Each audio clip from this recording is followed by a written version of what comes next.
as you were growing up, who was it that really, I mean, I know you said over the last season you had this like new revelation of like kind of how you're going to hold yourself around the person, the body, and the soul, right? And holding the grounding around that.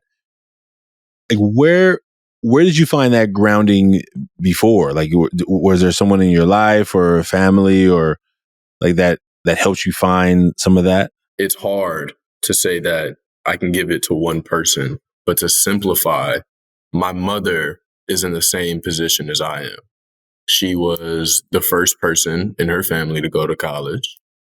She was the first person in her family to succeed in the way she succeeded.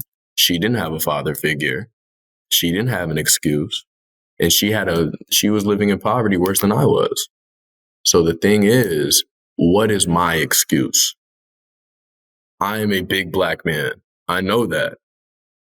My mom is a little white woman. I know that. But at the end of the day, we're the same background, same basis, and she's going every single day.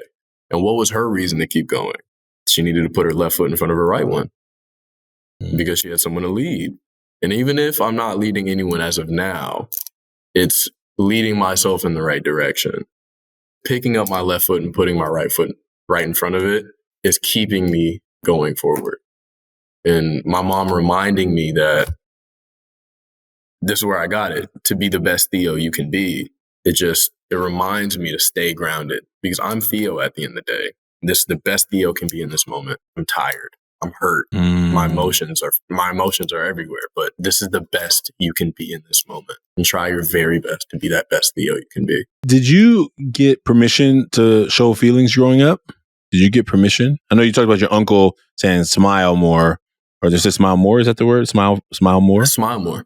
Smile more. Did you get permission to be sad and be afraid? Yeah, my mom really taught me to speak with I statements and I feel and I am, and to speak of myself. But when it turned around to like late elementary, early middle, it was that time where every boy was like, you got to stop being a baby. You got to start being tough. And this is where other people try to tell me, hey, you can't be emotional. You can't be an emotional male. You can't do this. You can't do that. But at the end of the day, as long as I'm okay with who I am and they're okay with who they are, their opinion of where the gray is doesn't really matter to me. I can be emotional because I wouldn't mind more men being more emotional. I wouldn't mind more men speaking their minds. I wouldn't mind more men actually vocalizing what they feel.